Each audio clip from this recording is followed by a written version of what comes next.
together. They're working really, really well together, right? This inner expansion, you know, chipping away on all the stuff that isn't working for you, that is holding you back from living the life you want to live, from growing into the person you know you are. Because anything and everything can make us stronger.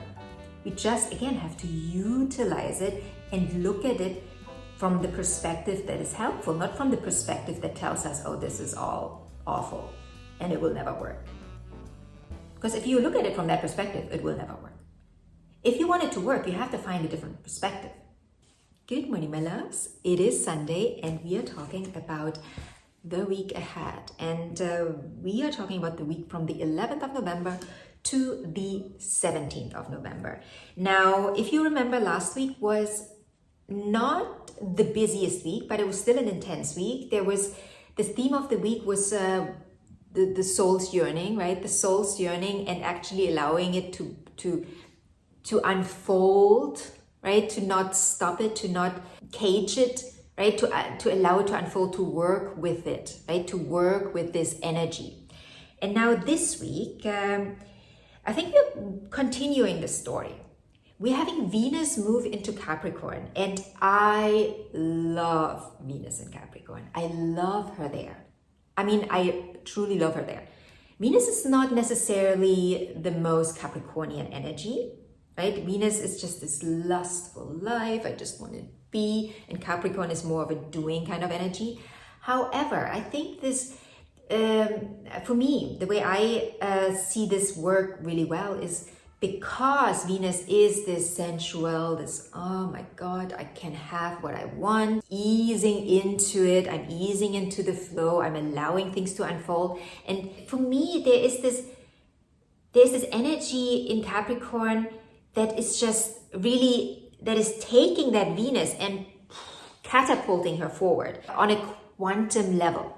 It's like, yes, I've got you, Venus, let's move forward. It's a very productive energy. And maybe for me, because I have my Venus in Pisces and I have the moon in Capricorn, it's an energy that I really love. I've worked really well with this energy. So yeah, we're starting the week with this energy, Venus moving into Capricorn. And then also on the same day, we have Mercury squaring Saturn. This may be an energy that is bringing up very constructive conversations that also feel very tense, but they are productive, right? Because that's the whole the purpose of this conversation, right? We have this conversation, we want something to work out, but it's tense because maybe we are coming from different angles here, right? Like this person comes from an angle of like, this is right, and the other person comes from the angle of this is right. Now, how do we see that actually we're both having a point, and if we combine these 2 points, we can actually rise together. This can of course also be an internal energy, right? Where you internally within yourself have thoughts and maybe internal conversations where you still believe the restrictions are necessary. So it's up to you to utilize what you think are restrictions, maybe as a building block. Can you take this energy as a building block? What can you learn from this energy? How can you utilize it to actually move you forward in life?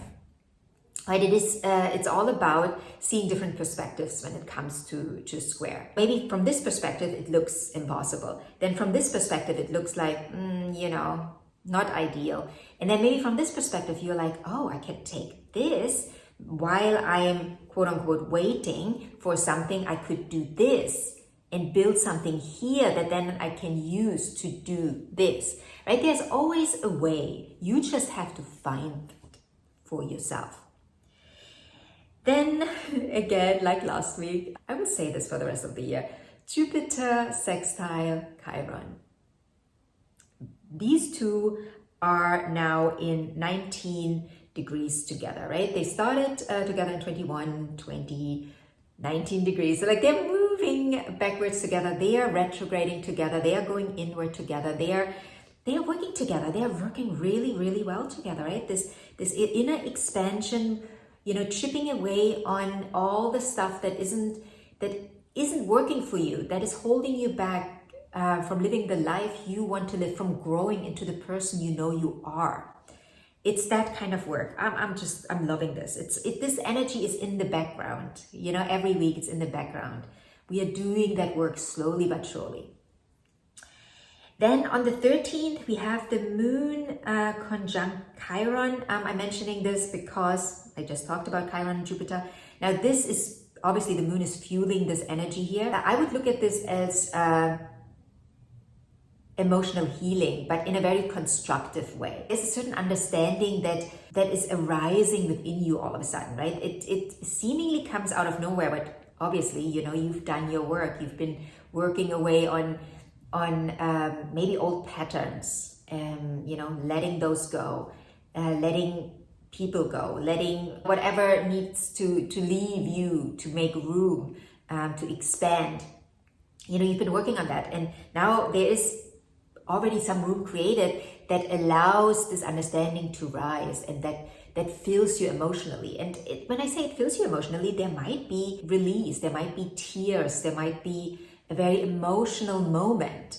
Nonetheless, there is the healing within that, right? The healing in the tears. The tears, like letting go. Then on the 14th, we have Venus trining the moon squaring Mars, and Mars quincunx Venus. So there's like this little triangle here. It's not really a triangle, but you understand these three are involved with each other. So this, for me, could possibly be an emotional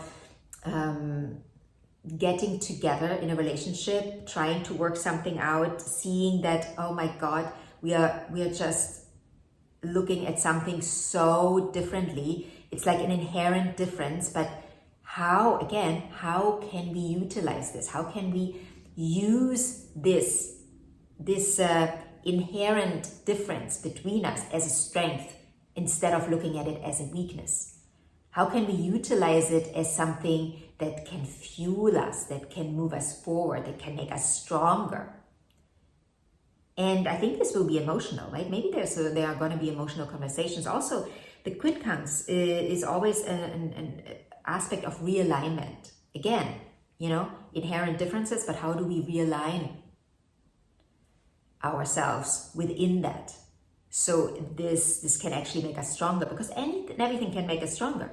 We just, again, have to utilize it and look at it from the perspective that is helpful, not from the perspective that tells us, oh, this is all awful and it will never work.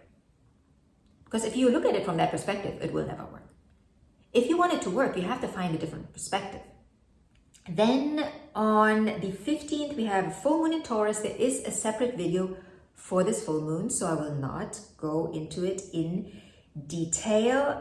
One thing I will mention though, also on the same day of the full moon, we have Saturn stationing direct. Now this is a big one, specifically because it is happening on this beautiful moon. The moon is happening in 24 degrees. Saturn is stationing direct in 12 degrees of Pisces. So there is not really an exact aspect, but these two have an affinity because, we have Saturn in the water sign, we have the full moon in an earth sign. So there is an affinity here. The word that keeps coming to me here is constructive. There's something really constructive. You can really utilize this constructively, this energy of this full moon. There's also a moon that is trining Pluto. Last time this is going to happen, that Pluto is in Capricorn trining a full moon in Taurus. So I think this, again, like if you remember what I told you last week, this is all about that deeper yearning within us, doing something with our lives, fulfilling a purpose, fulfilling our purpose, that what we, not just any old purpose, but what we believe our purpose is. And many of us have forgotten that through conditioning, societal structures, societal requirements, things that we are told we should do or how we should live. So many of us have forgotten that purpose that we have.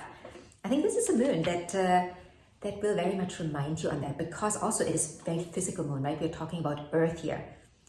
Taurus Taurus is also the sign of desires. Then on the 16th, Venus squaring the nodes and the Sun opposing Uranus. Probably a bit of a tensious day.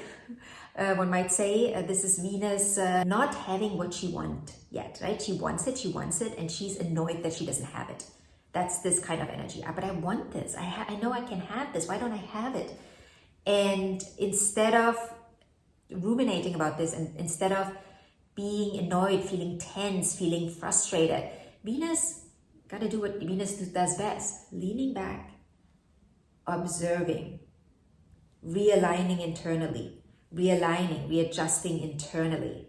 Right? This is an internalized aspect where we first have to realign with that thing that we know we want. Understanding that it is already within us. It's already there. We can't see it yet because we are not trusting it within. Right? We are doubting. We are thinking, maybe it's a little too much because we were told, oh, we are too much, or it is too much. What we want is too much. So there are these doubts. Right? It's a very doubty kind of aspect. I know that's not a word, but you understand what I'm saying. It's this aspect of like, what if they are right? What if I'm wrong? Then Sun opposing Uranus it's an energy that is asking the question, are you living authentically? Is what you do, the way you go about your life, is this authentic? Is this really truly you? That is what this aspect will bring up. And it might come up in conversations. It might just come up in your mind. It might come up when you read, something in the newspaper, when you see something on TV. This might come up within you, and it might take you on a bit of a roller coaster. On the 17th, we have Mercury opposing Jupiter. I don't think this is the harshest energy, but it can mess with your mind a little, because you might question certain things and in your life, and then Jupiter fuels that energy, makes it bigger. And on one end of the spectrum, you could look at it as like, this is good because you should question this. On the other end of the spectrum, maybe you are overthinking something here. What are you overthinking, possibly?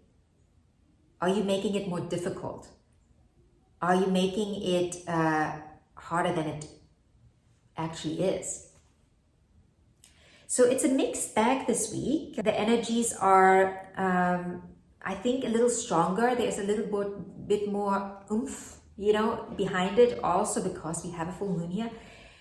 There's a lot of earth energy, strong earth energy. So I think you might be a little more tense also this week, right? Maybe there's a little bit more force there as well.